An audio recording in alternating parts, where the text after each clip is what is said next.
Hey man, Black House Booking here, back with another video, and today we're going to book SummerSlam 2023, which will be held in Detroit, Michigan. Like, comment, subscribe if you're new, please. Let's get the video to about 10 likes. Let's try to get this video going around because I think I have some great ideas. So let's get right into it.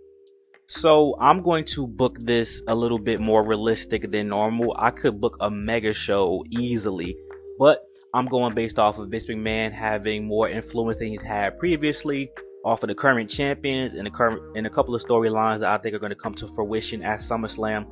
Also, I will say I am going to put one little detail in here that will take place in my other video, which is Montez Ford turning heel. So that's the only spoiler again for this video, but let's get right into it. So SummerSlam, the matches are going to be concise. SummerSlam is the biggest event of the year, but it's not WrestleMania. We don't need to have 12 matches to make it interesting. I think we should have 1, 2, 3, 4, 5, 6, 7 matches, and I think they should all be for titles.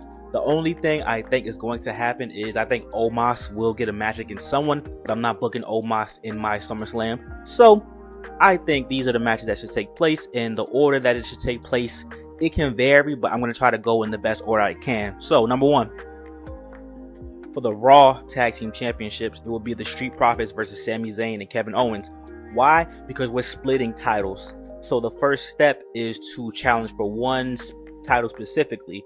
Kevin Owens and Sami Zayn do not need to be on Raw and SmackDown. It would make more sense for them to be the SmackDown Men's Tag Team Champions, where they can, continue the feud with the Usos if need be. And if you want to get off of that and go somewhere else, we can have them face Ricochet and Braun Strowman, etc., etc. So we're going to have the Profits versus Sami Zayn and Kevin Owens. However, the Street Profits are going to lose this match.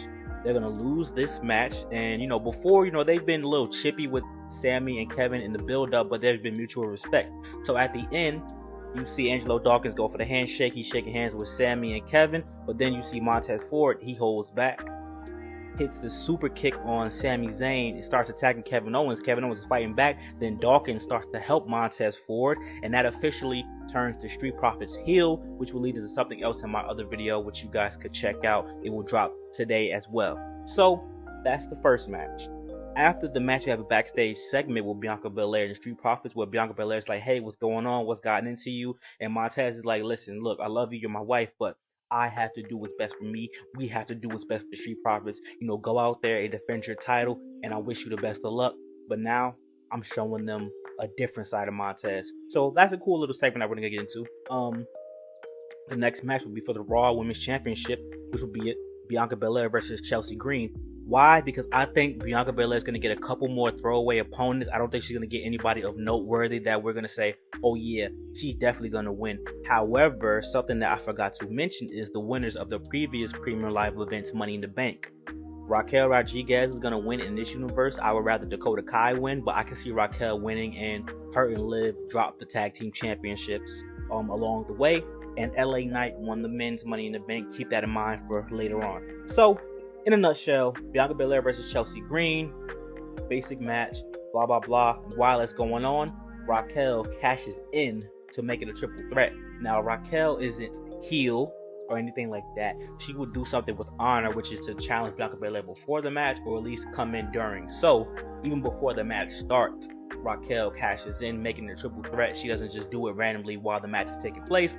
The triple threat takes place, and you already know what's going to happen. Raquel is going to get the victory on Chelsea Green, so she's going to pin Chelsea Green, which is great.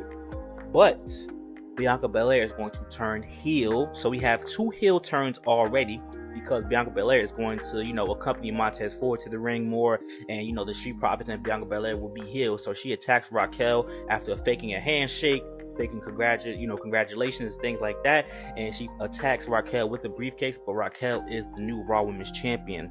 Now, we have something I'm looking forward to. We have the United States Championship match. We have Austin Theory versus Braun Breaker. Braun Breaker was drafted to Raw, and him and Theory have been going at it. So they had a match at Money in the Bank, which ended in a disqualification. So no one won that match. In my universe, I would have Braun Breaker beat him, then Theory beat him back, and then they have a third match, which is 2 out of 3 falls.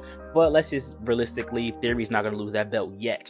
So we have Austin Theory versus Braun Breaker, and Braun Breaker will take the victory at SummerSlam. It'll be a big moment. As you see, Braun Breaker was a heel on NXT, but when he came up, he was like a anti-hero, almost kind of like a Dean Ambrose, just walking the line. But here we can finally turn Theory into a face, because Braun Breaker is going to attack him after the match, keep beating him up, and we get sympathy for Austin Theory. And as Theory's leaving the ring, hopefully we can get some cheers, some claps, and say good job. It has to be a banger of a match in order to accomplish that, though. So we need them to go for at least 15 minutes in order to have our plans come to fruition. So hopefully we can have Theory turn face here and finally push him towards a main event push. Almost forgot. Next, we have Gunther versus Santos Escobar versus Karrion Kross versus Shinsuke Nakamura, fatal 4-way for the Intercontinental Championship. I think this match will be a banger, and this is a way for Gunther to lose the IC title without getting pinned. And now he can go after, a main championship once those titles get split up. So I would actually have Karrion Kross win this one because he needs it the most. Shinsuke has held the title before. Santos will get his opportunity to hold a singles championship, but I think Karrion Kross needs this before it's too late and he no longer has any direction that he can go in. So personally, I would take Karrion Kross to win this belt, and he can have a nice, long, dominant Intercontinental Championship reign. Next, I believe that the next match should be Rhea Ripley versus Charlotte Flair. Now remember, this is Vince McMahon we're talking about, so he wants big names to be at big premium live events.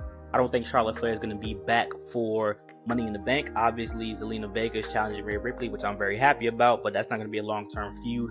So we're going to bring Charlotte Flair back, and she's going to go against Rhea Ripley, and Rhea Ripley is going to beat her, and is going to be decisive. This doesn't have to be a banger like WrestleMania. I think this has to be a match where we solidify, hey, we believe in Rhea Ripley, and we're going to let her beat Charlotte Flair decisively. So we're going to give them some cool spots. But Rhea Ripley is going to win off of just one riptide, and that's how she wins the match. And Charlotte Flair, well, she'll be back for something else, which I have in mind, which will be really cool, which I'll book later on in another video. Main event time, baby. Roman Reigns versus Cody Rhodes. Cody Rhodes does not win at WrestleMania Backlash against Brock Lesnar. However, he does earn an opportunity to face Roman Reigns because he also loses that Money in the Bank. He was in the Money in the Bank ladder match, but LA Knight won. Roman Reigns says, I'm going to give you this opportunity out of pity. I pity you. You're nothing. You making me sick. And you know what? I'm going to embarrass you in front of all those Detroit fans at SummerSlam because that's what you deserve. And once I'm done with you, you go back to that little pissant company and destroy another throne because that's all you're good for. So we're going to have Roman Reigns versus Cody Rhodes, banger of a match. Obviously, it's going to take up the majority of the night. I would like to see an Iron Man match or something of the sort because last SummerSlam, it was a last man standing, I believe. I think we should have a gimmick match, an Iron Man match, if not a steel cage. A steel cage might work for what I want to do. So let's say it's a steel cage. Boom. No interference from the bloodline. Can't really be that prevalent. However, we do have Sami Zayn and Kevin Owens and Matt Riddle still come out to help, even though, KO and Sami are a little beaten up. They still come out to help. They fend off the bloodline. Or we can have the Judgment Day turn on the bloodline, and they're not really there to help Cody. They just want to fight the bloodline. So it could work out either way. Or we can even have, you want to do something crazy, we can have the bloodline versus LWO versus Sami, Kevin, and Matt Riddle, versus the Judgment Day. We can do a whole banger. And with that being said, the result of the match would be Cody Rhodes winning the WWE Undisputed Universal Championship. However, the match is over. The smoke is cleared. Cody Rhodes is celebrating. We have LA Knight's music hit. That's right. We're getting a double cash-in. However, when he gives the briefcase to the referee, the announcer says the following match is for the Universal Championship. So with the Money in the Bank, you can only cash in on one title. They're not counting the WWE Universal Championship as one title. He has to pick. So he picked the Universal Championship. He hits Cody Rhodes when the referees turn around, so he get a quick pin, 1, 2, 3, and LA Knight is a Universal Champion. However, Cody Rhodes is still the WWE Champion, so we can keep the belt on Cody. He completed the story, you know what I'm saying? So he won the title that eluded his family for so long, but we put a title on LA Knight and we split the title. So now we have 2 main titles on the shows, and LA Knight will be the main guy on Friday Night SmackDown. It just feels so right to me. But what do you guys think? Like, comment, subscribe, let me know what you guys think. Please share the video, and I'll catch you guys in the next video. Thank you.